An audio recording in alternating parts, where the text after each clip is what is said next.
the respect that I'm entitled to. Hi, everybody. I know I'm on camera. I'm never on camera very much. Okay, I'll try to get through this quickly. My name is Lara. This is Aiko, and this is where we have lots of fun and facts. So at the end of each chapter that I do them in chapters. I have what I call commercials, and those are just parodies and things I find funny online. We need a little break. This one has 4 chapters, my friends. So I don't know how long it's going to be, but I'm just going to plow through until the end. I really am. It's that important. Now, we're going to get right to it.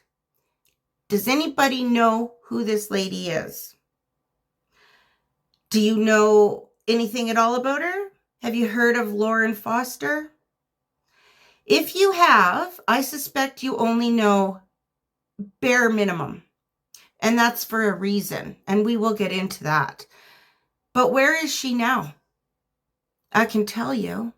I can tell you everything, I think. Pretty sure this is how Roachel got into the BRF, and this is about as good as I'm ever going to get to, quote-unquote, proving it, because it's pretty hard to prove. But circumstantial evidence says a lot, right?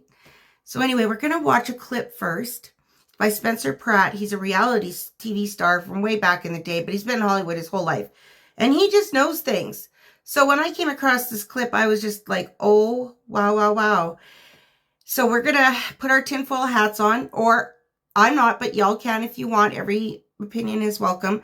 And you can join me in this crazy, crazy ride we're going to go on. So let's just get into it. Harry and Meghan, otherwise known as H&M. I just wanted to get your opinion of it in general, the Netflix doc. I believe Meghan is part of this entity that we're talking about, and she has been a plant to like do exactly what she's doing and to take the royal clout and to be able to use it as a talking point. Always from the second I saw this, I was like, dang, and the more I watched. From the second you saw them falling in love, or from the second you saw the Megxit thing, her leaving? No, second I saw them start dating, I was like, who is this secret agent? And then you watch the documentary, how smart she is. I was like, oh, she's for sure got recruited at Northwestern by whoever. This is not the CIA, this is the agency you don't know of, So I think they recruited her. And then you watch her speak in front of the UN. I'm like, oh, she is such a deep state. I don't want to say a lot. Wasn't that wild? I was like, oh my God. So what he's talking about, we will be talking about in this show. You'll understand when we get further in, but it was important for you to see that, because what he's talking about is true in a lot of regards. So this is the first chapter of Sarcasm and Snark 101, SS Uni, classes in session. Chapter 1. Let's start at the beginning. Lauren. I thought the best thing to do would be to start out with Lauren's own words. And these are the only words anybody's ever heard from her since this happened. Okay? So this was a post she made right after the wedding, the spectacle. Has anyone ever questioned why Roachel picked a black bishop from Chicago, of all places? She's from LA and lived in Toronto. Were there not any qualified religious men in the whole of England, or back at home in LA? Was she going to church in Toronto? No, unless it's the Church of Satan. Why the interest in Chicago and black bishops? Did she think she was Lisa from Coming to America? No. She was too busy trying to troll the royal family and paint them as racist at every turn, without any awareness of content of character. She showed her character when she worked to paint him as a fool and politician. Royals aren't politicians, you dummy. You can't conveniently pick up black people like a hat and choose to lose your wedding tan at a garden party the next day. You are who you are 24/7, and you just showed your true colors through your actions from day one. This girl is dangerous and makes race a convenience rather than a reality. If the shoe fits, and hers don't ever fit, for good reason. Gaslighter. Now that's something, and this is right from Stretch Recipes. That is some insane stuff, right? You would think. Well, let's see how insane it really is. I figured the best thing to do was start out with the stuff we have that's concrete online, right? And then I will get into me and what I have to show you. So this is Lauren Foster. She is known for her tech startup grocery recipe app, Stretchrecipes, so an app. She was well on her way to being very successful, but shortly after Harold and Roachel's royal wedding, Stretchrecipes tanked. And there are signs that point to something more sinister than just a fleeting business venture. Right? Lauren went public at the time of Harry and Roachel's engagement, claiming she was propositioned by backers here in the U.S. Lauren is from Texas, asking her if she would be interested in marrying a prince and playing a game. This game involved essentially ruining Harold and the rest of the royals. These backers, who aren't identified, wanted Lauren to pretend to fall in love with Harold, marry him, and then purposely sabotage his life. Lauren didn't give it a second thought. She turned down the offer, claiming to care about Prince Harry and that she couldn't do that to him. Enter Roachel. Lauren claims that Roachel hastily volunteered for the job without a second thought. Lauren hints that Roachel stole her identity by starting to dress like her, act like her, and look like her. Even the roasting chicken comment during the engagement interview was a subtle nod to Lauren, as her stretch recipe business specializes in roast chicken. I'll tell you guys, that roast chicken seems to come up in every part of Roachel's past. It's insane. Okay, Lauren posted this to her social media account around the time of the royal wedding. It has since been deleted. She insinuates that something more sinister is going on behind the scenes where Roachel's concerned. Really? We knew that already, though. I found myself really considering the possibility that Harry and the other royals are genuinely being blackmailed by Roachel and her backers. Cough, Obama Clintons, cough, Soho House Marcus Sanderson, cough, cough. I am convinced it leads back to E. That's all I'll call him. Because what are the odds that all of Roachel's backers have connections to E and she doesn't? Yeah, not a chance. Agreed. And we will be getting into that too, my friends. Trust you me. So this was extremely interesting. I was like, are you kidding me?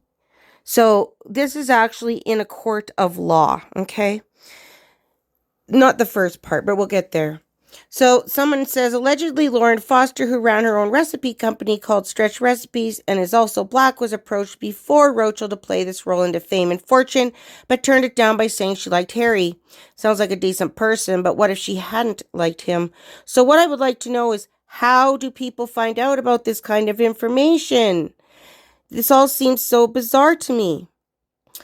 Who are these backers? Why did they approach a biracial Texan woman before Roachel stole the gig? And why are they trying to sabotage the royal family? I think I have all that info. Somebody said her company Stretch Recipes tanked shortly after all that. This is in September of 2019. I'm not surprised, and I'm guessing Roachel had something to do with it. They needed to silence her, and the only way to do that was to make her irrelevant so people wouldn't believe her. Someone else says, well, I believe her. So do I. So on top, some interesting posts about a lawsuit filed R.E. backers looking for a spouse for Harry and Lauren Foster of Stretch Recipes. She's the one who claimed Roachel stole her identity after she turned down the chance to marry Harry and destroy the BRF. Interesting developments. So listen to this. A few years ago, Lauren claimed she was approached by, backers asking if she would be interested in marrying a prince and playing a game. So Markle News 1, and I'm sure all you guys know who Markle News 1 is, and if you don't, well, you should. Anyway, big account on Instagram, I believe, and X and everywhere. Remember that lawsuit I posted up a few weeks ago? Lauren Foster's claims matched the lawsuit to a T. The litigant in the case I discovered is a biracial male. However, they both claim Roachel was hired to be a Harry's love match. I'm sure some of you have heard about Lauren Foster, but I hadn't connected all of the dots yet. I'll be doing some more digging on this. Stay tuned. This was in 2020. But I can't find anything else, right? I found this, and someone said, I also believe that the consistent Princess Diana references Meghan continues to exploit on social media and subtle threats meant to remind the royals the power she yields over them, that all she has to do is send a single text and catastrophic information on the royals will be released to the world. I believe she is possibly blackmailing them. And I wrote, these are the very few remaining social media posts about her back in 2019 and 2020. The story kind of dropped off after that, but very interesting develops have occurred. So let's go on.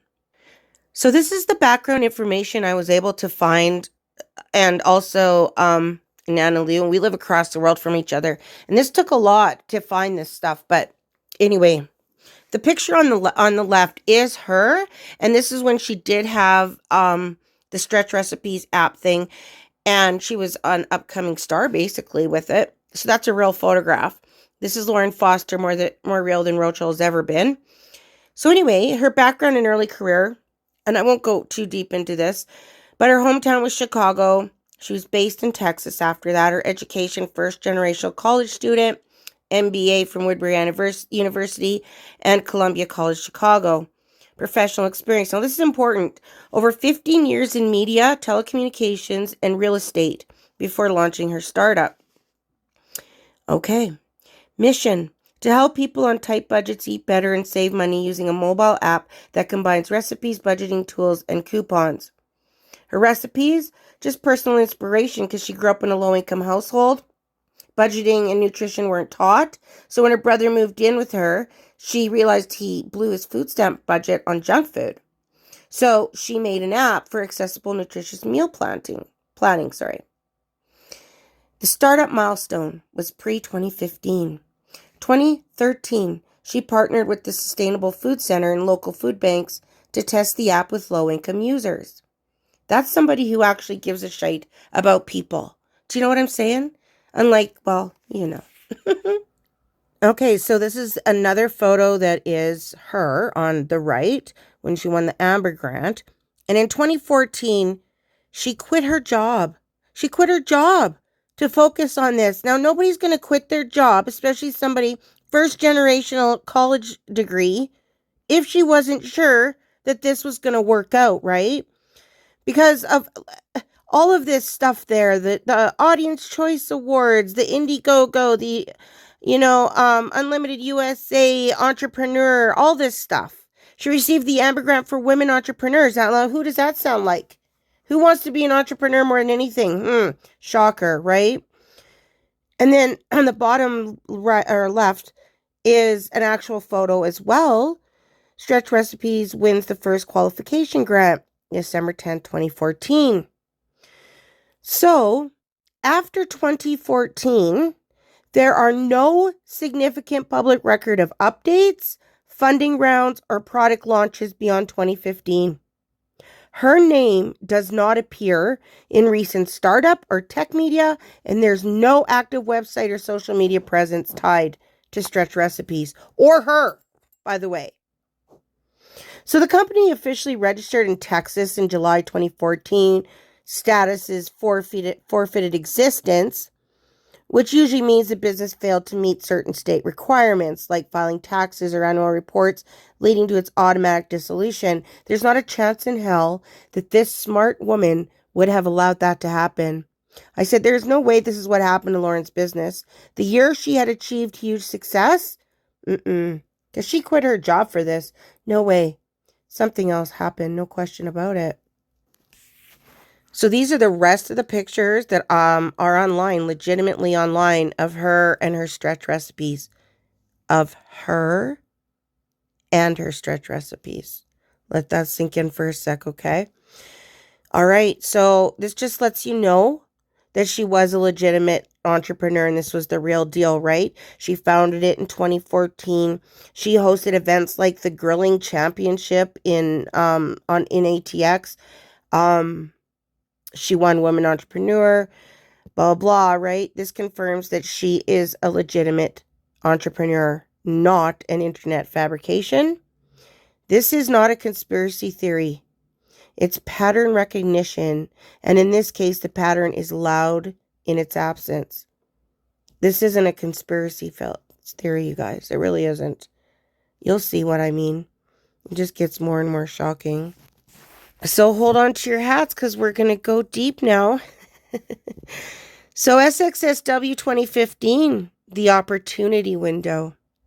Stretch Recipes was gaining momentum, and Lauren had backing, and she was receiving grants, and was pitching to major investors like IBM in one of the most watched innovation showcases in the world.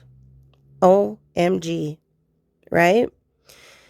Her brand, she had all the ingredients: sharp, articulate, black entrepreneur, grounded in community wellness, polished but unassuming, politically neutral, but culturally valuable, right? Because we're talking like Black Lives Matter, all that stuff, right? SXSWs were eyes watch for recruits. Recruits? What do you mean by that? Not just from tech, but entertainment, political, and intelligence circles. Every startup pitch is a goldmine for marketing talent, charisma and public presence, media-savvy operators, and social influence potential. Social influence, eh? I wonder who wants that so bad. If someone was looking for a woman to play a game, enter the royal arena, destabilize image systems, or operate as a highly visible figure, SXSW would be the recruiting ground. Wow, I didn't know that till now. I really didn't. So these groups, right? And I think we all know who we're talking about here, right? The elite, these groups that, we'll get there. Use SXSW as a hunting ground for charismatic, moldable, and that's when I wrote bad choice in Roachel, women who possess high emotional intelligence, broad demographic appeal, a public platform, a polished voice, entrepreneur, or social good messaging, which is exactly what she was trying to push, Roachel, right? Lauren already was that. She didn't have to push that. She already was that. Targets are approached under the guise of mentorship, PR opportunities, or private networking dinners. Those who accept, elevated. Well, look at that word. Branded, inserted into the influencer matrix. Those who refuse, disappear quietly, discredited, or digitally erased. That's exactly what happened to Lauren. But did something more? I'll tell you guys something before we go even further. This entire video has had me in tears more than once. Yes, I was tired, but I'm talking about not now, but the previous days, but we'll get there. Alrighty, so this is just what I put together, but I am going to be doing this part a little differently. I'm going to put on some footage of real spies, not, affiliated with this. However, it is just something to watch while I read this out to y'all. I wanted to show you this first in case you want to screenshot it or whatever, because I am all about transparency. That being said, let's get on with what I have to tell you. This is the first time I've ever done anything like this with editing, so I thank you so much for having patience with me. Okay, well, Lauren was offered this through what I believed was the CIA and the MI6, right? Because they have a long-standing partnership that dates back to World War II, and it's only grown stronger over the decades. Now, this relationship, it's also part of the Five Eyes Alliance, which includes Canada, Australia, New Zealand. And this alliance is built on intelligence sharing, joint operations, and trust. Now, this is the shocker. MI7. Have any of y'all heard of MI7? I hadn't. But listen to this. So what it was, okay, it was a real department in the British War Office, active mainly during World War I and II. So its job was propaganda and press censorship, basically narrative control. I mean, we have it going on now. It managed what news was allowed to go out in the public, and it worked closely with newspapers to shape perception during wartime. It was disbanded after World War II, or was it? So MI7, well, they officially no longer exist. But many people use MI7 as a shorthand for deep state media control or narrative management, especially when referring to press manipulation, propaganda disguised as entertainment, and intelligence recruitment via media tech platforms, which is exactly what this is about. Recruitment through platforms. And this is MI7, my friends. And they exist and they're real. And it's crazy. It's really crazy. So I hope we enjoyed this little segment. And we'll go on. So, was Lauren approached at sxsw? You asked it plainly, and I'll say it clearly. It's not only plausible, it's likely. It's a prime scouting location. She was being noticed and receiving media and tech attention. She was polished, articulate, and had a brand built around wellness and a narrative. A covert offer would not have seemed outrageous. Maybe it was even fronted like an opportunity at first. Right? It very well probably was. Why did it end so abruptly? It really doesn't make sense, right? For a grant-winning startup pitching IBM-affiliated app to just vanish? What? So her abrupt silence makes more sense if she was approached and declined, realizing she was being watched or copied, was quietly pushed out, discouraged, silenced, or opted out before it escalated. Some possibilities. She backed out after realizing something was off and was blacklisted quietly. She was threatened, bought out, or buried by paperwork. Or it was scrubbed to prevent her from speaking publicly. No digital trail. No one believes you.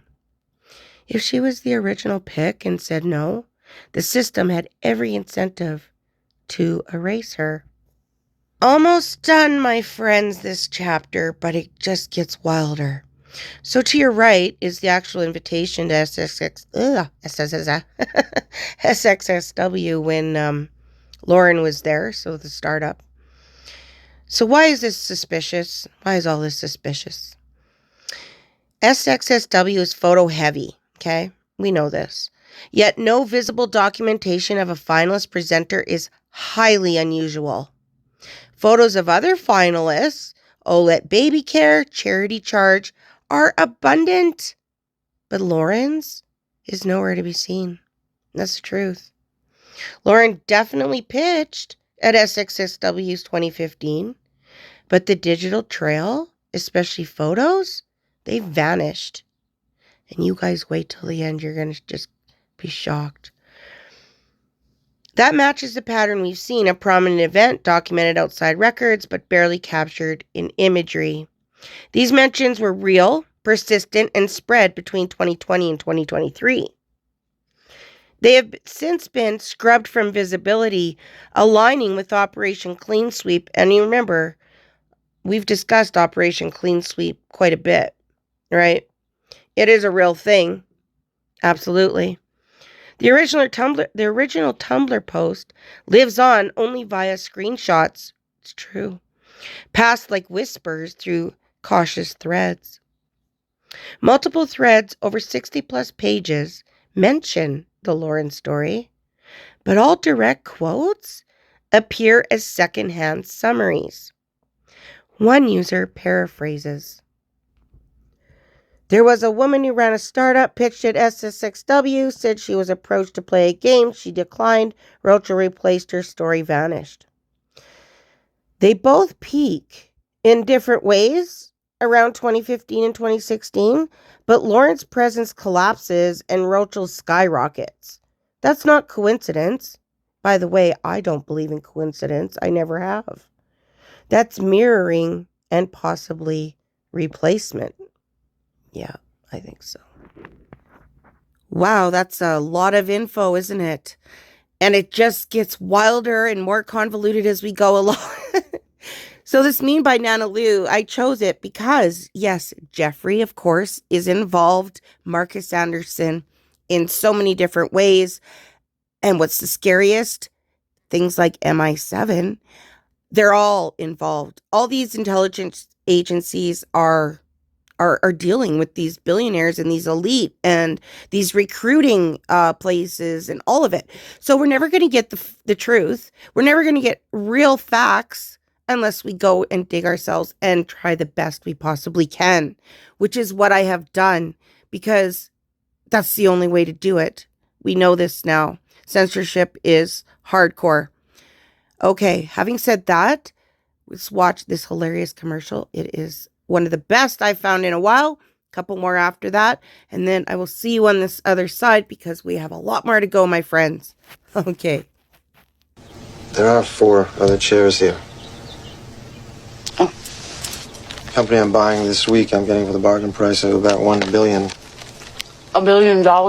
Yes. Such similar creatures. They both screw people for money. Time to do some sketchy shit. Doo-dah, doo-dah. Hope I get away with it. Oh, da-doo-dah day. God, why do I have to work? I am sexy. I am sexy. Why am I working? What is this? How do you know what's good for me? That's my opinion! Is it me? Am I the drama? I don't think I'm the drama. Maybe I am. Am I the villain? I don't think I'm the villain. I was such a fraud. My gosh, I work so hard, and I appreciate what hard work looks like. I like working hard. And I'm still working hard, right? The moment that everything sells out, it doesn't mean that we're done. Yeah. It means we're working on replenishment and what are the next SKUs and what's the next tranche of products and what's the timing on that, and writing the newsletters and writing the social media captions and making sure that all that feels in line, and what's the cadence of it, and what's the photography that we want to do and what do I want to wear for those shoots, while also editing all the time-coded notes for season 2 of With Love Megan, and then being in edits for the podcast. Right, like, serious question. Who is her demographic? Like, who is this aimed at? Is this for poor people that she's explaining what work is? Which includes having to pick your own outfits? Or like, is this for really rich people who think that she made the Netflix series on her own? She didn't. You need a whole team of people to make something that crap, you know? And like, this is a woman, like, I'm not being rude, but I am being rude. Like, she thought the job of princess was too stressful and then moved to Hollywood for privacy. Like, that's like me going to Ukraine for peace and quiet. It's just so... And you know what's really weird is, it's not so much that she's being interviewed by a sock puppet, but how did nobody in the room, like, say, cut, Meghan, you make jam. Like, your company makes jam. Like, No, I'm not meghanmarkle anymore. I'm Meghan Sussex. My husband. Also a fox. I love commercials. They're the best. Okay, chapter 2, Erasing Lauren. In this chapter, at the end, I'm going to put a clip on from sxsw in 2015. It's a girl, and it will blow you away. She's very young, looks like she's being handled, and listen to the things she says. It was shocking because I went looking for Lauren, right? So I found footage of stuff and whatever, but we'll get there. So at the end of this, I will have a clip, and yeah, hold on to your hats. I'm not kidding. The silence machine. How they bury the past. What is the silence machine? It's not one person or group. It's not a single conspiracy. It's a system. A coordinated, well-funded, and ruthless network designed to erase voices that don't cooperate, scrub timelines that don't fit, rewrite history in real time. If Lorenfoster was the original spark, then the silence machine is what snuffed her out without a sound. How it works: digital scrubbing, old blog posts vanish, YouTube panels get archived or removed, LinkedIn updates stop. SEO gets manipulated so their name doesn't rise in search. Lauren's sxsw footage? Gone or buried. Her post-panel interviews? Missing. Google her now. It's like she barely existed. And I just said the plan had changed. Finding Roachel was easy, but now they had the added bonus of seeing if they can erase a young, vibrant woman with no questions. So is this a case of silent erasure? Because I'm going to start on the right first, because lorenfoster, she was like a breakout speaker. That's huge at sxsw in 2015. That's huge. It really is, you guys. Praised. She was praised for her intelligence, voice, and presence. She spoke on female empowerment, personal growth, digital advocacy, and was considered one to watch. But then, media coverage about her dropped off sharply. Interviews vanished. Blog posts and panel videos either disappeared or archived so deep they're practically unreachable. Her LinkedIn and bio trail stops around the same time. Now, here's the thing that really gets me, honestly. Okay, let's just say that happened. Let's just say her, stretch recipes tanked for whatever reason. Okay, fine, I'll go with that. But what I won't go with is her as a young woman, right? A young woman having no digital footprint after this at all, especially when that was her life, was her digital footprint. She quit her job to work online. So it just makes zero sense why there's nothing. But we'll get to all that. There's so much more. Okay. So in 2014, of course, she wins the Amber Grant. In 2015, she pitched at sxsw. She had the public voice, grounded, wellness-focused, practical. In 2016, though, she makes a public post about being approached to play a game. And the post vanishes, the app disappears, the website goes down, and the media coverage ends. Meanwhile, in 2016, Roachel begins an upward climb, echoing Lauren's. But about sxsw, that shouldn't happen.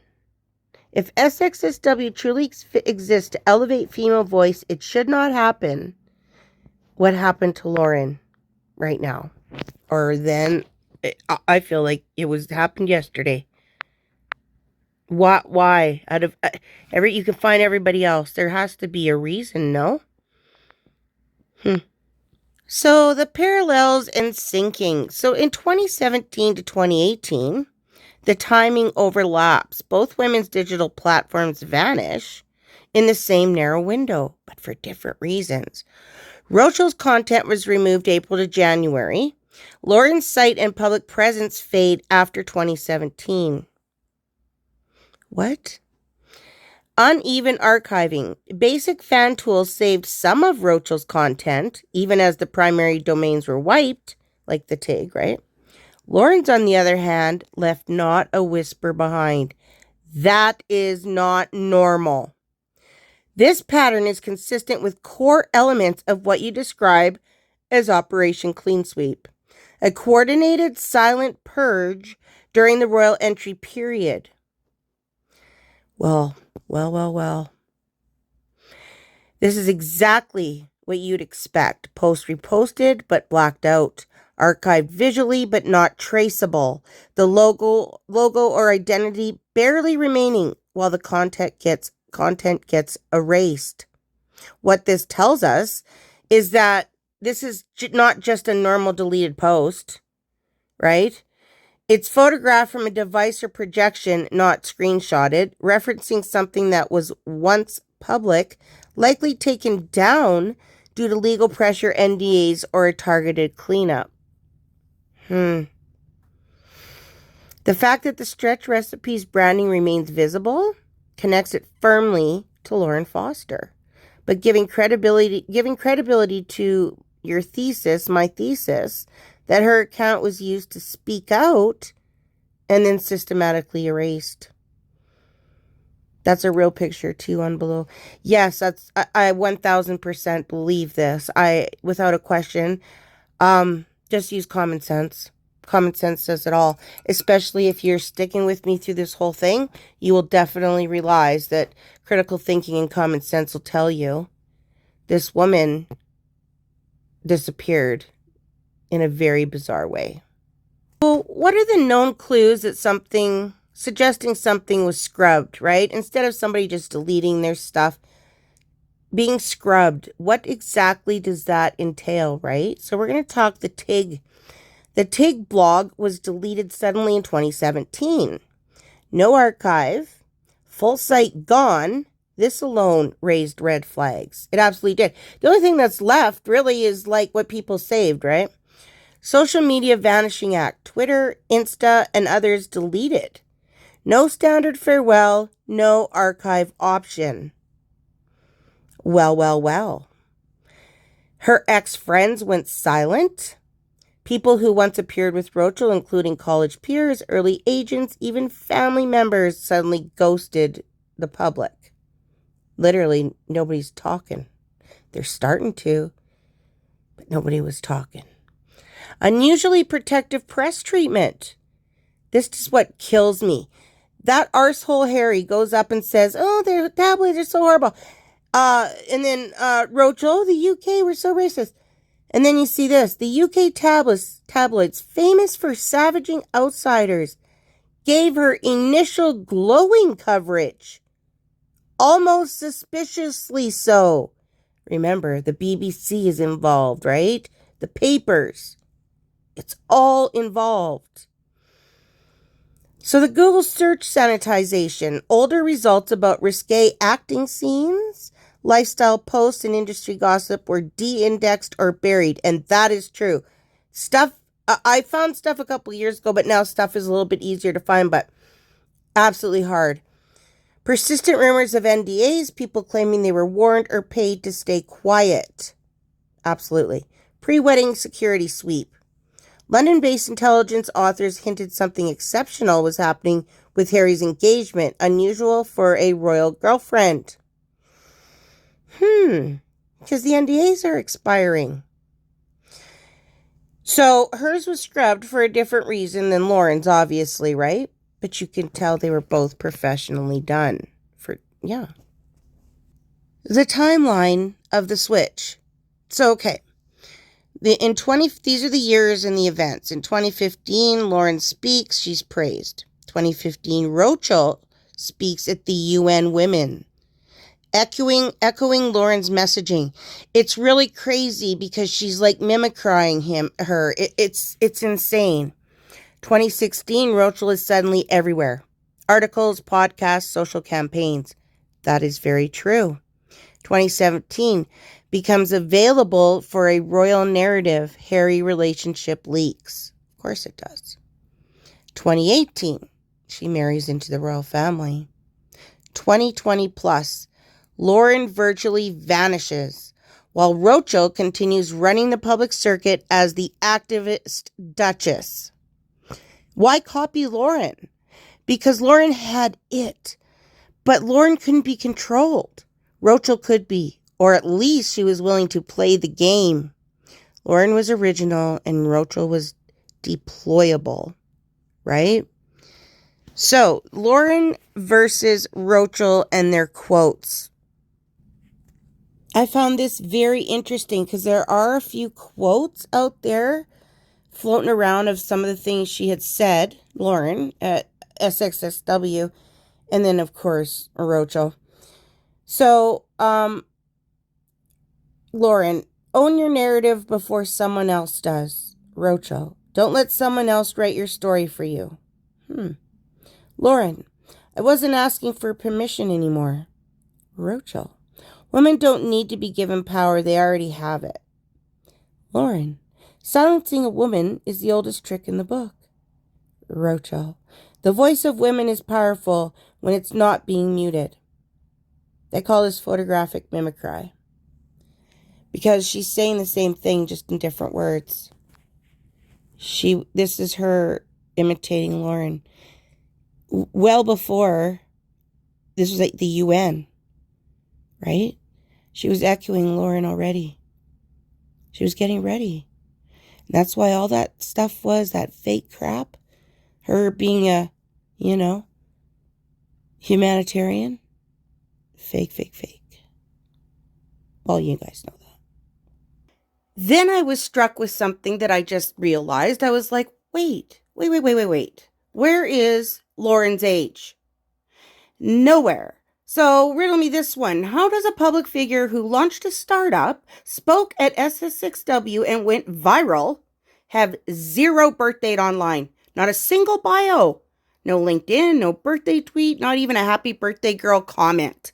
That doesn't just happen. That's a scrub job. If Lorenfoster was at sxsw in 2015 and she appeared to be in her late 20s to early 30s at that time, which fits everything we've seen visually and contextually, then Roachel's been lying about her age for years. We know this, but it just fits like, a puzzle. So Lauren's been wiped from the internet like she never existed. Poof, gone, because stolen stories don't age well. And then they do an estimated age math, which goes from 28 to 43, showing it all, right? So that would make her between 39 and 43 years old this year. Roughly the same age as Roachel, or even a few years younger, depending on which age Roachel is claiming this week. I love it.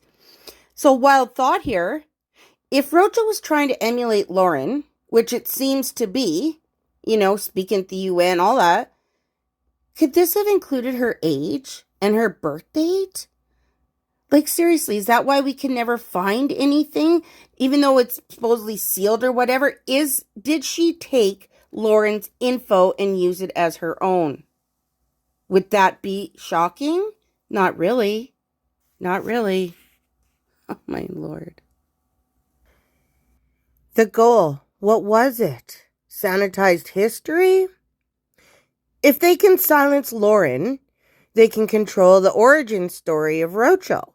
And if they can control that, they can create any public figure, they control activist language, engineer support for policy products or royalty, keep real dissenters out of the conversation completely. This is how legacies are manufactured and rebels erased. So what's left behind?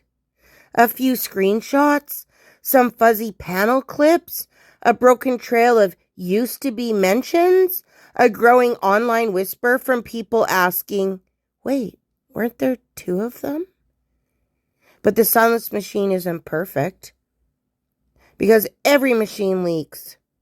Every person watching this story closely, like you, me, sees the seams, the overlaps, the timeline gaps. So the silence machine relies on the public forgetting, right? But memory and curiosity are dangerous. And here's the thing. We will never forget. We won't forget. This is my way of not letting Lauren be forgotten. Hey, I'm Polka, and we're going to go over the do's and don'ts for South by Southwest 2015.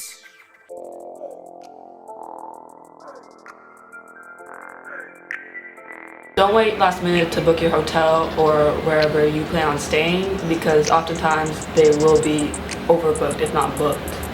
If you are coming to network, make sure you have examples of your work ready, whether that's going to be a portfolio, mixtape, business card. Network. Don't expect to be put on by another artist. If you're going to network, make sure you're networking with the right people, such as managers, PRs, A&Rs, and the people that coordinate the South by Southwest shows. And there's something else I was going to say. God damn it! Chances are your phone is going to die at some point in South by. Make sure you keep your phone charger with you, or if you're like me, buy a chargeable phone case. So don't go broke. Have a budget for how much money you want to spend each night, and only take that out. Make sure to get to venues early, because they do reach capacity pretty quickly. If you have a badge or have RSVP'd, it does not guarantee you entrance, it just gives you priority access.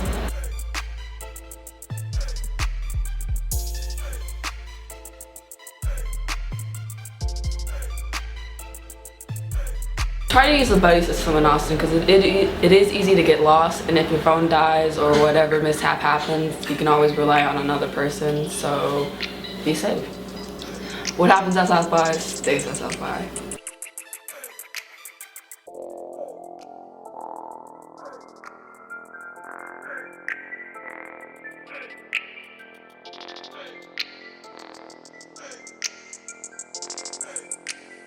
Make sure you go with people that are on the same page as you, because if you don't, it could cause a lot of miscommunication and drama. If you do run into an artist, be cool. Niggas is groupies too, so don't act like one.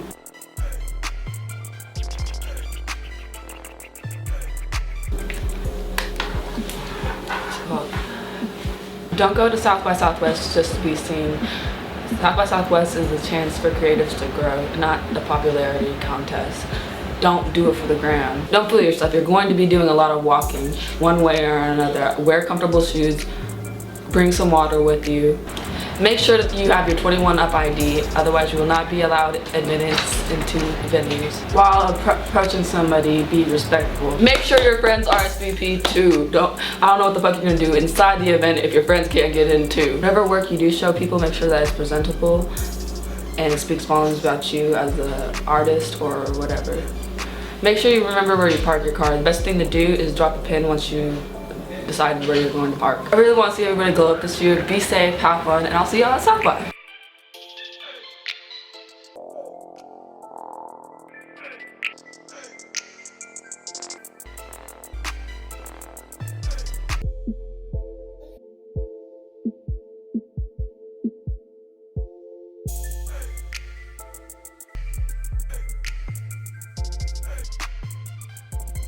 Was that not the most bizarre thing? If this girl was meant to, yay, everybody come down and, that it doesn't look like that. It looks like a hostage video. It does. And what's that stuff in between, all that inappropriate stuff? And, what happens here stays here? What is this, Vegas? It's just networking with the right people. It just feels so wrong. So wrong. So this was the year Lauren was there. That year. That was what was going on. Anyway. Well, let's listen to some funnies and let's get on with the rest and the big questions that I know you all have. Cute. Yeah, so I like high-low, so Zara. What?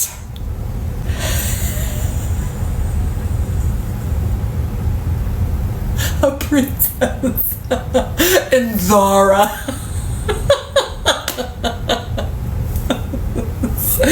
Ridiculous. I'm so relatable.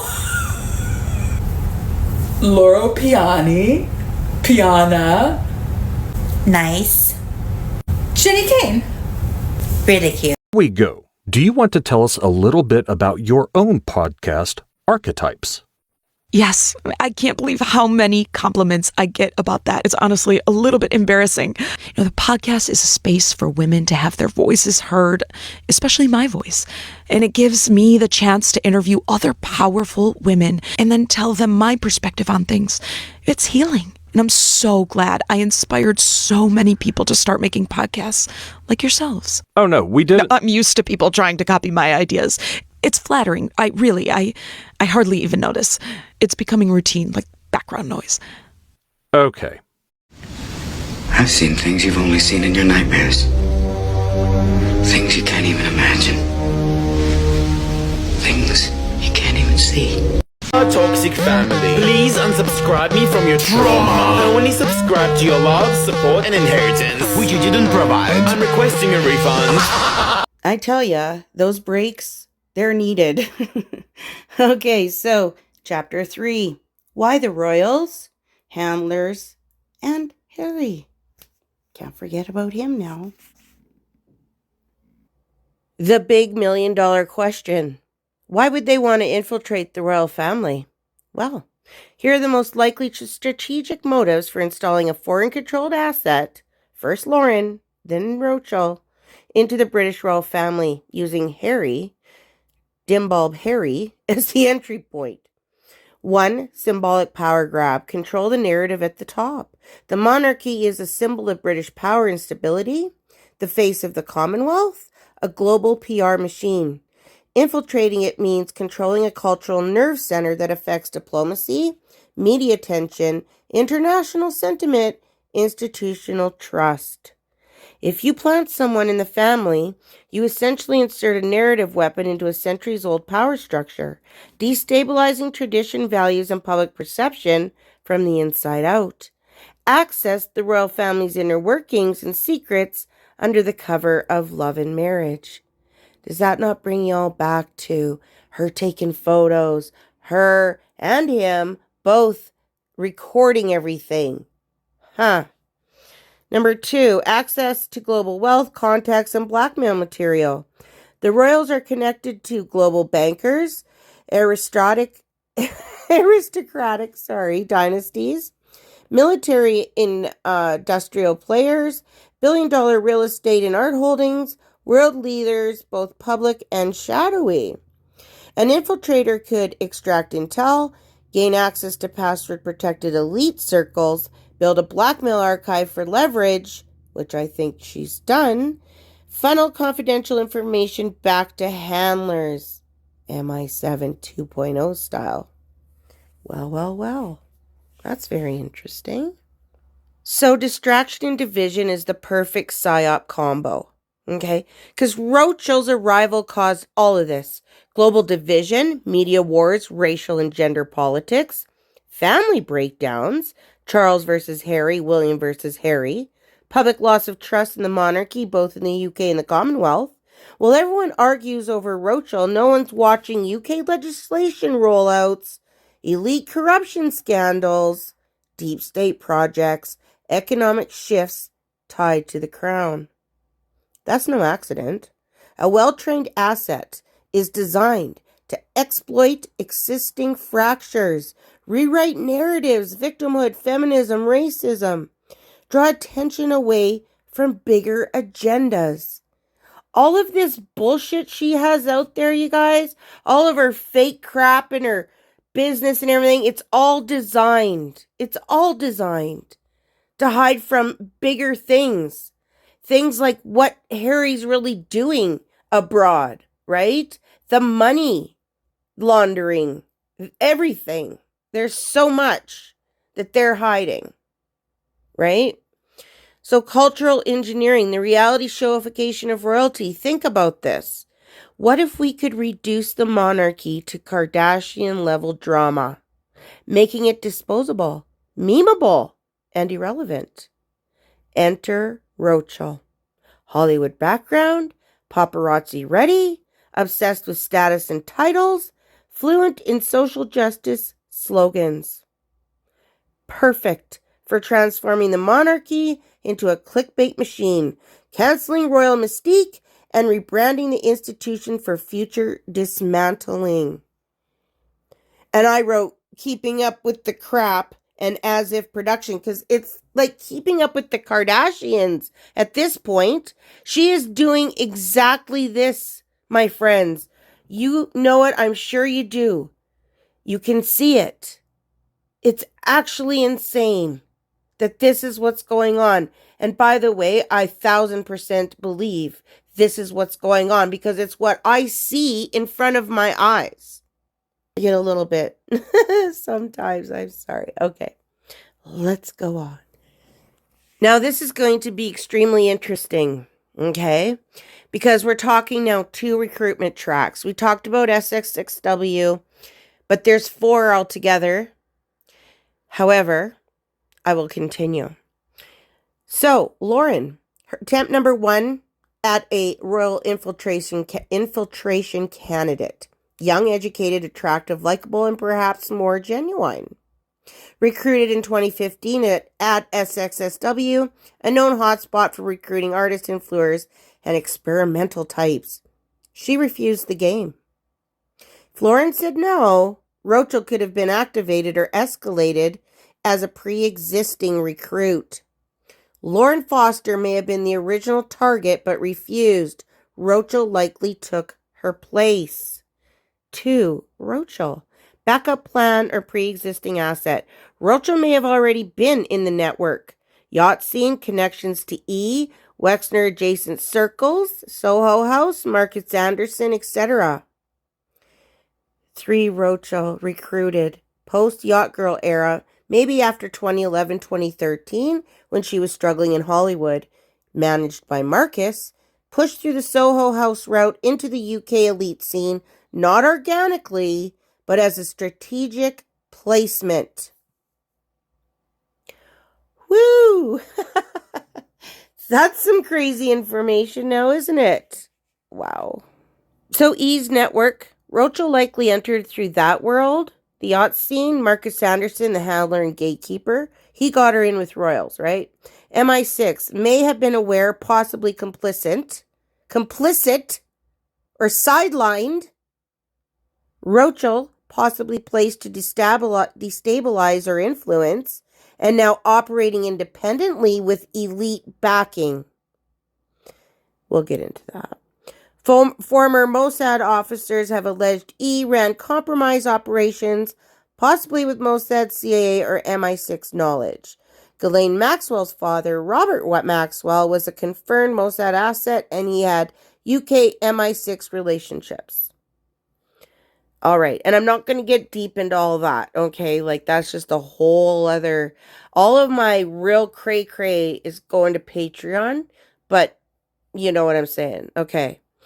E and MI6, what's the alleged link? There is no official evidence connecting E directly to MI6, but several speculative and circumstantial links suggest intelligence involvement.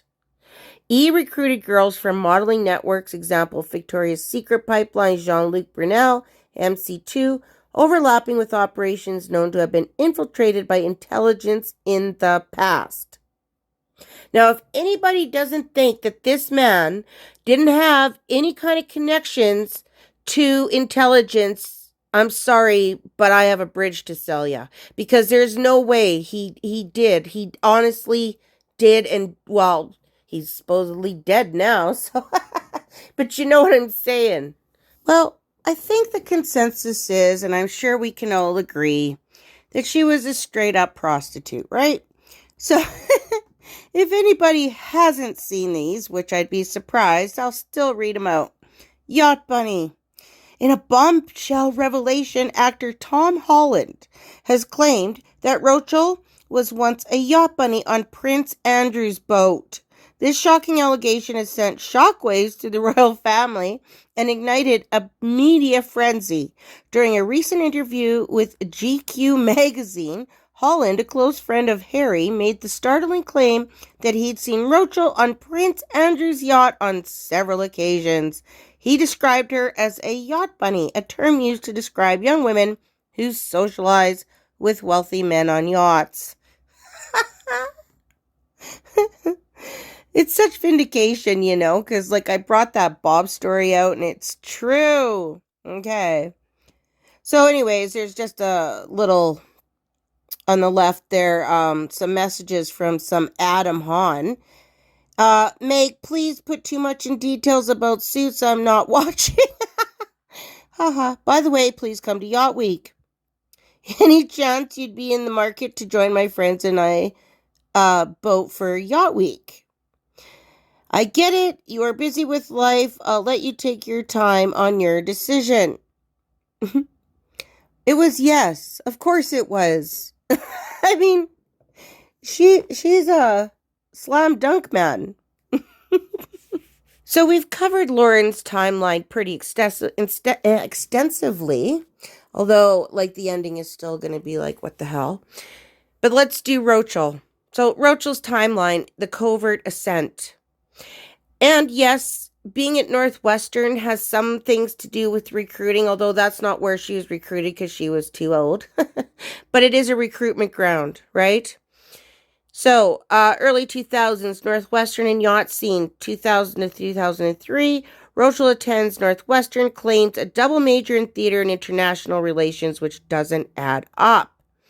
And it's because Roachel did not double major in theater and international studies. They didn't even offer that double there. Like, oh God, she's such a bad liar. Okay. I think it's because she just figured I got backers, they're going to fix everything. And they really actually did. It's just disgusting. 2003, 2006. Roachel struggles in Hollywood, reportedly involved in the yacht girl scene, elite party circles in Europe and the Caribbean. Yes. E's network is heavily active during this time. Yacht models were often scouted and tested. Yes. 2007 to 2011. Entry into media and soft grooming. She gets minor roles on TV, appears in Deal or No Deal, then Suits. 2011, marries Trevor Engelson, Hollywood producer. Marriage ends quickly. Rumors swirl about Roachel being difficult, but also eager to climb. Yeah, climb on men. Oh, shit. All right, 2013 to 2015, recruitment and grooming. Marcus Sanderson becomes a central figure in her life, works for Soho House, and is closely linked to Canadian elites and intelligence-connected circles.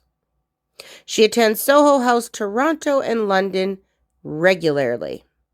Soho House connections began forming. She's seen at events with rising influencers and wealthy backers. Possibility. Roachel is vetted during this period, seen as moldable, ambitious, and disconnected from strong family roots. Isn't that something? Disconnected from strong family roots. Huh. That's something to think about, isn't it? Year 2015. Epstein is still alive. Ghislaine Maxwell still free. Lorenfoster may have been the original target, but refused. Roachel likely took her place. MI6 or another handler-backed pipeline may have quietly sanctioned the replacement. 2016, the setup. Introduced to Prince Harry, allegedly, by Violet von Westenholz. Okay, but many believe it was Marcus Anderson who orchestrated it. Well, probably. It was Soho, wasn't it? But there's so many people involved in this. It's insane. Within weeks, she's in Africa with Harry. A bonding ritual trip, often associated with trust building or sealing the deal. That's an interesting way to word it. Soho House fingerprints all over their early relationship. All dates, meetups, and travels go through Soho-connected people. Wow. 2017 to 2018. Royal infiltration. 2017 engagement announced. 2018 wedding. Markle's whole image is controlled, whitewashed, and princified. Marcus Anderson is seated prominently at the wedding.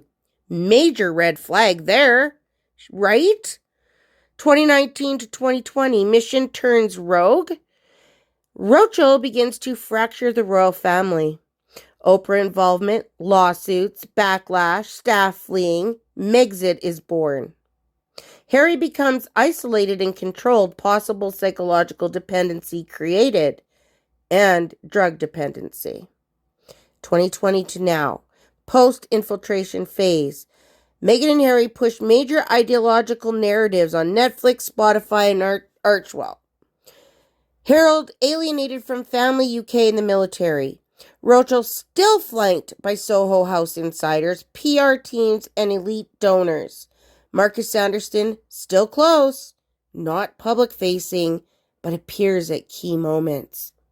The theory is that Roachel was meant to infiltrate, influence, or monitor, but the mission went off script, or chaos was the goal. Oh yes. We'll get into that. So, of course, it wouldn't be anything without Marcus Anderson. So, is he Roachel's handler? This is widely suspected in all circles or alternate circles. Here's why. His background: high-level executive at Soho House, a private club network known for elite connections and reputation laundering. He's been called the link between Roachel and royalty, a phrase that would apply if he were managing her image and mission. If Roachel was offered up or selected, Marcus would be the perfect handler, managing her movements and ensuring loyalty. Soho House is deeply linked to Canadian British elites and British.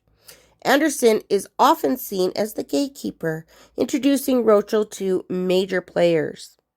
Suspicion points. He's always in the background. He appears in almost every major moment of Roachel's rise, Invictus Games, pre-royal events, weddings, but never talks, never public. Have you ever seen a Marcus Anderson interview? I have not. I don't even know what he sounds like. He's Canadian, so he probably sounds like me. I don't know. Have y'all? I haven't. UK royal ties. Prince Andrew's involvement brings UK intelligence into the picture, especially after the BBC Newsnight interview and legal battles. And BBC is connected. It's all connected. UK intelligence would have likely been monitoring E, at least peripherally, due to his connections to Andrew Clinton and others. Soho House, recruitment ground.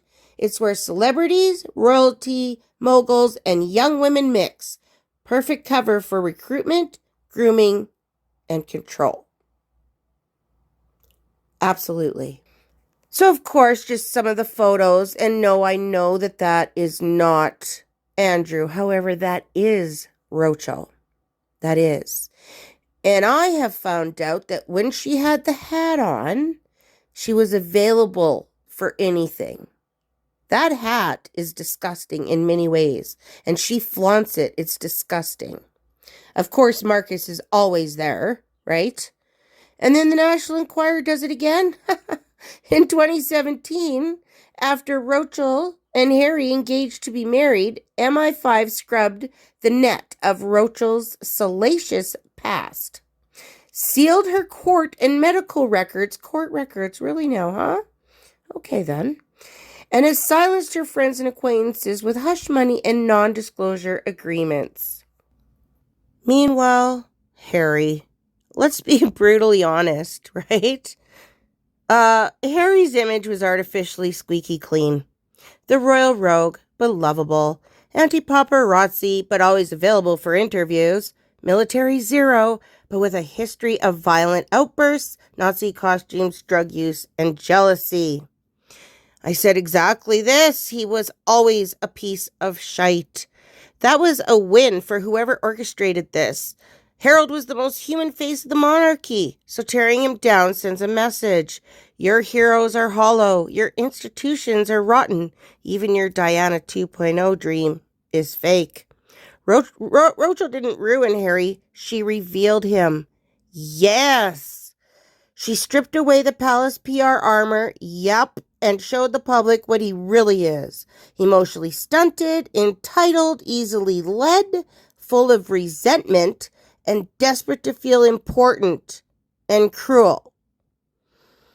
So this was orchestrated? Oh, absolutely. This has all the hallmarks of a long game operation. The inconsistencies, the timing, the media manipulation, the eerie immunity to consequences. Isn't that something, you guys? They never get it for anything. They get away with it all. This is not organic. It's choreographed chaos disguised as modern celebrity drama. That's just craziness. Harry, the Trojan ginger. Let's be real. He was always the weaker link. He was emotionally unstable, resentful, easy to isolate. Prime target for emotional grooming and strategic seduction, right?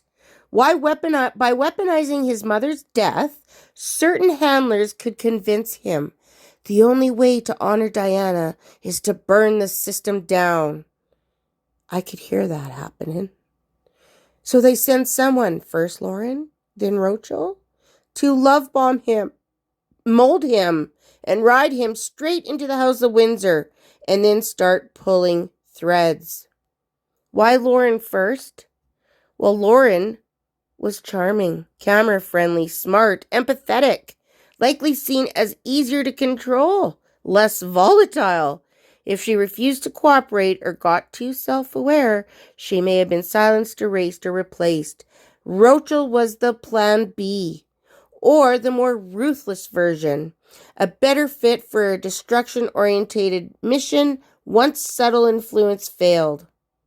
Absolutely, I believe that. Absolutely. Okay, time for commercials. Awesome. And we're going to be hitting the last chapter, which is the most important chapter. It is where I tell you what I found, looking even as to the ends of the earth, it feels like, for Lauren. and my results. So stick around. You won't want to miss the end if you've gone this far. Thank you so much. And I'll see you on the other side of the giggles. Okay. My big date, Meghan Markle. I'd never seen anyone so beautiful. The woman had dog ears. I groaned and peed my pants. You're in America now, and we don't give a shit about you. You're not our fucking prince. You'll never be king. We hate your wife. Stay at home in your $29 million mansion, all right? Stop getting off on the trauma porn of real suffering in Los Angeles. It's ridiculous. It's offensive. And don't take my word for it. Go and follow the X feed of our friend Justine Bateman, who just went off on these, what did she call them? Disaster opportunists. Look, it's not useful at all to continue to perpetually victimize yourself. I'm not a victim, but certainly the British press will have you believe that. You could become a bloody tyrant, you know? I don't want to be a tyrant, just a king. Ha, well, that's pretty obvious, you know? I mean, who wouldn't want that? You need to work on being more open and conscientious. Don't you mean unconscious? No, conscientiousness. No, unconscious bias.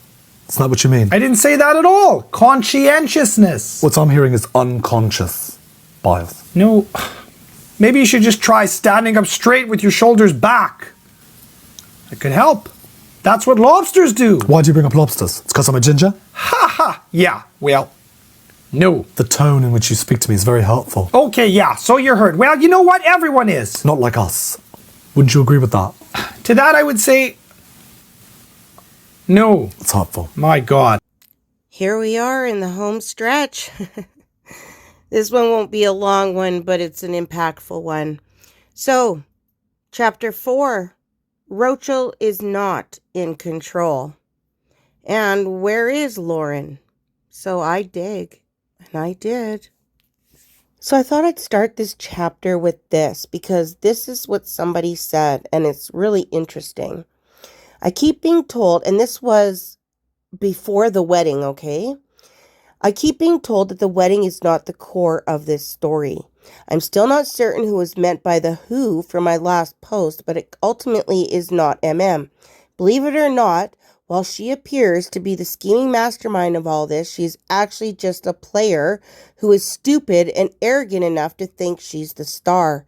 I believe we understand who the person behind her is, Marcus, but there is others behind him. I have no idea who. Those people will not go down. Roachel thinks she is more than she is, but the person who has cultivated her friendship over the years, Marcus, will have no problem walking away from her when this is over if need be. All of the side players in this game are just shallow bonuses who are willing to go along for the fame.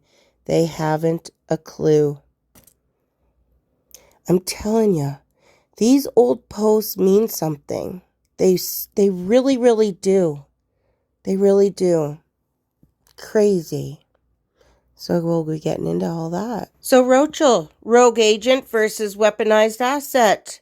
She's doing exactly what she was meant to do, guys. Think controlled demolition. Roachel wasn't sent in to uplift the monarchy. She was sent in to hollow it out and humiliate it and make it implode from within. She made Queen Elizabeth's final years fraught with media landmines. She tarnished royal traditions by playing the race and victim card globally, and no consequences. Despite lies exposed, wedding date, racism claims, fake car chase, not knowing who Harry was, look at her effect. Took Harry from most loved royal to stoned-looking podcast joke. Drove a wedge between brothers, William and Harry. Public unity gone. Caused Charles to look weak and unsure. Failed deals, Spotify, Netflix drama fatigue, Archewell stagnation, PR flops, New York gala booing, Hollywood snubs, failed relaunch attempts. She's still moving freely, doing podcast rebrands, children's books, Duchess stamp merch. That only happens if someone very powerful still has her on task, either as a chaos agent or a decoy meant to absorb the hatred away from someone else. That's very interesting. Or she went rogue and got addicted to her own narcissism. This theory says Roachel was supposed to charm, influence, and soft infiltrate, but she got greedy. She wanted global domination, personal worship, HRH as a lifestyle brand. I believe this right here. Instead of being the obedient asset, she became unpredictable, combative with the press instead of manipulating it quietly, obsessively controlling of Harry, isolating him completely, craving divine-like reverence, not just influence. She's so public and volatile now. They just let her self-destruct while still causing the damage they needed. Remember, in intelligent ops, sometimes the most effective asset is the one who thinks she's acting alone. What if she was sent in and she ran with it? She might be the kind of asset that was initially managed and trained, but the ego got so big, she believed her own mythology, which may mean they can't. She has blackmailer leverage. They don't want to. She's still useful, even as a burning house. Or the mission was always meant to burn her up too. Under this theory, she blew the mission by becoming the story, not the messenger. But again, no serious consequence. That tells us if she did go rogue, no one's pulled her plug.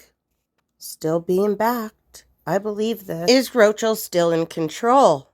Was she ever truly in control? Let's start here. Roachel was likely chosen, not just discovered. She fit a mold. She said yes. She knew how to play the part. But now that she's famous, married into royalty, and allegedly free, why does she still act like she's being managed? 1. Scripted interviews with no real follow-ups. Oprah, Variety, The Cut, Netflix. All highly edited. Nothing spontaneous, no real vulnerability. Follow-up interviews, none. Total PR blackout afterward. 2. Overproduced public appearances. Carefully staged lighting, wardrobe, speeches, not a real freedom of self-expression. Even on casual outings, she's surrounded by bodyguards and stylists. She's not living, she's presenting. Tight social media lockdown. No personal Twitter, no authentic Instagram. Even their Archewell site is scrubbed of personality. Everything goes through layers of sanitation. Yeah. Signs of the puppet strings. Here's how we know Roachel might still be under tight control. Why keep her on a leash? Because Roachel's not just a public figure, she's a commodity, and that commodity represents $1 billion media contract landscape, protects the female empowerment machine's credibility. It's tied directly to race, royalty, feminism, and image politics.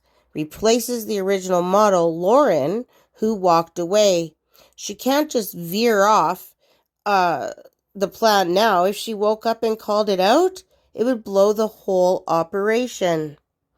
What if Roachel tries to break free? If Roachel decided to cut ties and start speaking freely, we might see smear campaigns suddenly appear. Old stories, lawsuits, leaks, Prince Harry mysteriously getting distant, which we are seeing, guys. Archewell funding drying up.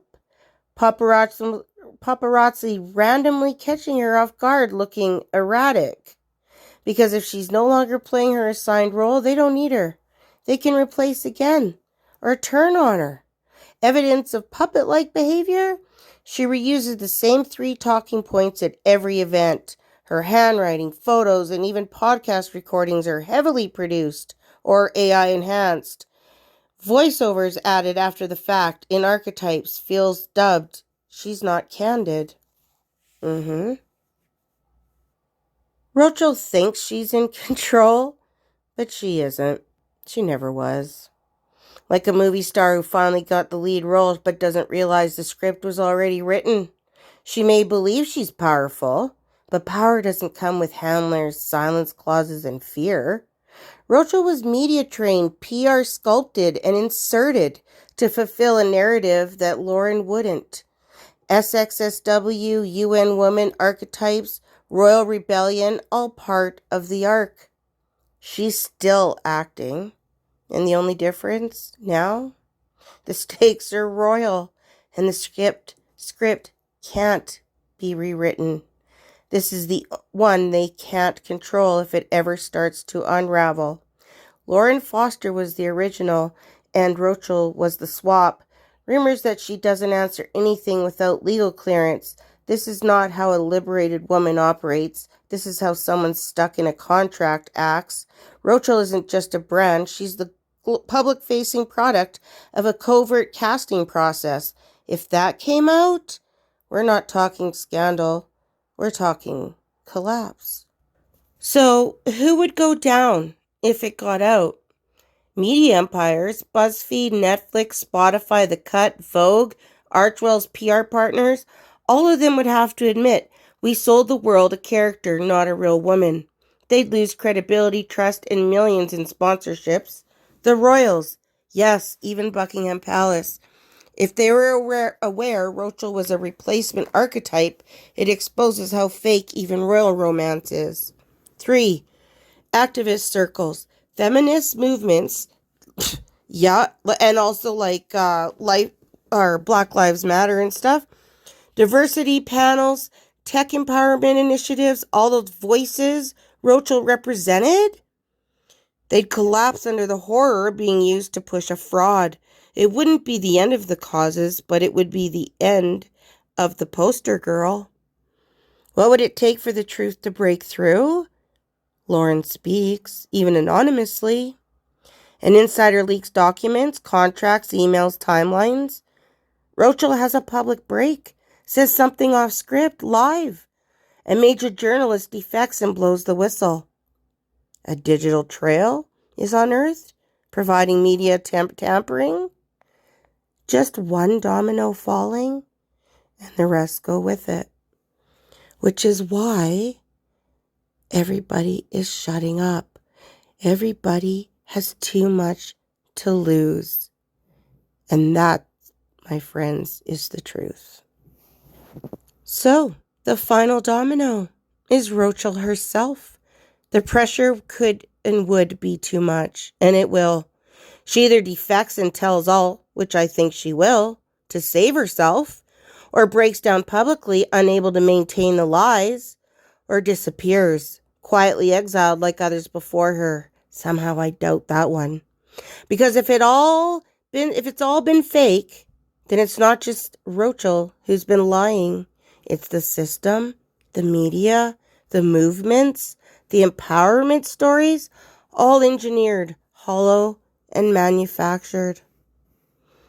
Wow. Royals will be in crisis. Activists betrayed. Media empires crumble. Meghan implodes. It would just be a nightmare for them. Lauren. Could she still speak? She's still out there, and that's the threat. Lorenfoster may have disappeared from the spotlight, but she's not gone. She's not forgotten. Signs she might still want to tell her story. She never rebranded herself, didn't pivot into cooking, wellness, or some new career. She just stopped. That silence isn't random. That's suppression. There's no public farewell. She didn't leave the spotlight or do a wrap-up interview. Most public figures say goodbye when stepping back. Lauren didn't. That means the door is still open. She has nothing to lose now. If they've already tried to bury her, the only thing left is her truth, and that becomes powerful the longer she holds it. If Lauren speaks, it's over, because her voice is unscripted, untouchable, unreplicated. Roachel wasn't first. Roachel wasn't real. The blueprint was alive the whole time. Where is Lorenfoster now? Nobody knows. There's no trace of her in major media, no steady social presence, no interviews about why she stopped. Even her former fans and press contacts went dark. There are whispers online, obscure blogs, Reddit theories that she was pressured under NDA, left the country, works under a different name, had personal threats made if she spoke. She may have gone into hiding or was made to hide. They can't let Lauren speak because if she does, the truth about the replacement game leaks. And if that happens, Roachel stops being authentic and becomes something worse. A product, a planted face, a media-engineered ghost of the woman they couldn't control. Where is Lauren? So the search begins. This isn't long because there isn't much to tell, but I will tell what I know. So let's see. I searched and searched for this woman. So I found out that yes, of course, this image is the correct Lauren, right?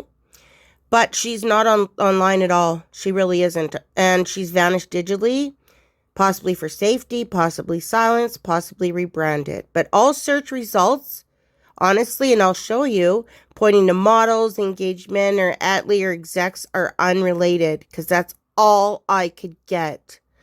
So in 2019 to 2020, we know that her website goes offline, the social media goes inactive, her personal accounts vanish, and no new ventures are publicly tied to her either. And that's the truth. 2021 to 2023, she continued the online disappearance and silence. She seemed to go off the grid. Rumors said she was doing real estate, but no, nothing's verifiable, and I could not find that. No LinkedIn, no Instagram or business activity under her original name. She has gone completely quiet online. Her Instagram, Twitter, tied to Stretch are inactive or removed. There is no confirmed linked or professional listing for her current job, even if she uses her real name anymore. So, in 2024 to 2025, there's renewed interest in her story, my friends. Myself and a few independent researchers, because that's what we are, we've begun reviving interest in this story, Lauren's story, and the connections they have to Roachel. Her case is increasingly seen as a potential royal scandal cover-up. And I'll tell you that I definitely know this to be true because I'll tell you and show you what I found. So, of course, I Googled her like you're supposed to do, right? And this is the only picture I could find. When I push the link, it takes me to this model who's a topless model. So this is about as tame as it gets. So where is she? It says Lauren Foster, Atlee Gilbert. No, this is the wrong Lauren Foster. And Atlee is a French word that translates to workshop or studio. But for artists and designers or architects, that's not Lauren. But underneath her photo, it says, delighted to have joined Atlee. I'm really enjoying getting, and then I click on it, and it gets me to this model. What? So I started looking at the photo, and it doesn't look right to me. That looks very AI. It looks like she hasn't aged, but they've made her bigger. Do you know what I mean? So I got really, really suspicious, and then that just kept me going. So this is AI. I even did a reverse image, and there are no matches anywhere at all. And this is a new picture that was posted to Google. This wasn't there a year and a half ago, no. So I posted the real photo of her there, right? And it just basically says this is AI generated. It's not authentic, especially if connected to a public figure like Lauren Foster. You would expect at least a similar version online. An authentic version, no. No identical matches were found online. So it strongly suggests this does not exist at all. This image was AI generated, heavily AI enhanced. Lack of exact images means the image likely didn't originate from a public profile or official website. But it's showing that it does if you Google it, right? Now, why? Is that because me and a few independent researchers have started to look into this story? Because I can't think of any other reason why all of a sudden there's a fake Google picture of her up there. You know? So I did my own age progression. I put in her real photo on the left, and this is what I have on the right. Has anybody seen Lauren? Because this is what she would look like unless she's had plastic surgery. Because she's younger than Roachel, of course. And she'd be in her late 30s, early 40s. But where is she? She is literally disappeared. Gone. Poof. So I'm actually glad that I have decided to do this. It has been weeks of a lot. I've been emotional. I've had all kinds of things happen, but I want to know where this lady is. She deserves that. She really does. So if anybody has any information, that would be lovely. Let's try to find Lauren. Phew. That was a lot. I will probably never ever do another show like this one, but I'm so glad that if I chose to do it, it is hopefully to find Lauren. Now, anyone who has been with me through this whole ride, thank you so much. You know I love you guys. You're the best. Yeah, what more can I say, really, honestly? So we're going to end this with Sam, of course, and a little funny after Sam, because I got to put in a little something. And my Patreon's up there, my Patreons. I'm doing other stuff over there, like conspiracy theory stuff and all kinds of wonderful things if you want to check it out. Other than that, I will bid you adieu, and my next one will be something simple like a tabloid talk. Oh, and before this, I also have a laughter break if you want to check that out. All right. Thank you again. And yeah, let's have a giggle together. Megan and I fully operate under the believe all victims mantra. Excellent. However, here we go. When it comes to Tyler Perry, I just think everyone needs to calm down for a second. I mean, you know, I know the guy personally. Really nice guy. I know he's supposed to have got a little bit handsy with a few of the staff members, but, you know, you've got to get to know him to realise that's what he's like. Well, and that would make it okay. Yeah, as I was saying, Tyler's a very affectionate guy, you know, very tactile. He's always touching me. Yeah, he just can't help himself. Bless him. Oh, does that work? Do you want to talk about it, Harry? No. I spoke to Kevin with a C. He explained to me that any concern I have about him invading my personal space was a holdover from deep-seated and ingrained bigotry, racism, and homophobia that's probably still inside me from my time as a royal. Agreed. But it might take some time to dig out those roots. That's what Kevin said. So I'm fine with it all now. In fact, you know, as I'm sure you both know, Megan and I have separate bedrooms. And in my experience, it's usually for the best. I mean, how on earth are you going to sneak someone in there otherwise? So even if I'm staying at, you know, a local hotel, it's not unusual for me to wake up and find Tyler there lying next to me. Really? Yeah, he had a bad dream, you know. But what I don't understand is why this guy wants to sue him for all that money. I mean, it's ridiculous. It would be as ludicrous as me trying to sue Megan for not touching me. Exactly. And why on earth would she do that? Why? I'll tell you why. Because all that hand-holding is all for the cameras, and the cameras only. Because once they're off, no, I'm dumped like some roadside hog. She says it's to make it even more special when we do eventually touch. I'm like, hello, I'm waiting.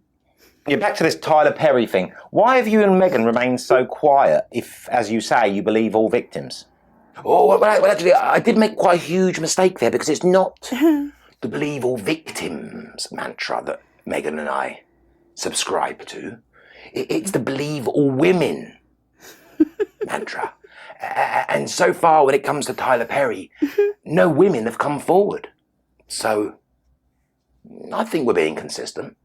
You don't have to worry about being consistent, Harry. They don't? Nah, you've been consistently inconsistent, Harry. You know, warn about climate change, fly around in a private jet. Go on about equity, only associate with rich people. Preach tolerance, kindness, love, forgiveness. Attack your own families. And then say you believe all victims unless the accuser happens to be a billionaire mate of yours. It's completely consistent, Harry. Well, thank you, barman. I'll drink some of Megan's awful wine to that. It's a run in our blood. That kind of luck's just ain't for us. We crave a different kind of buzz.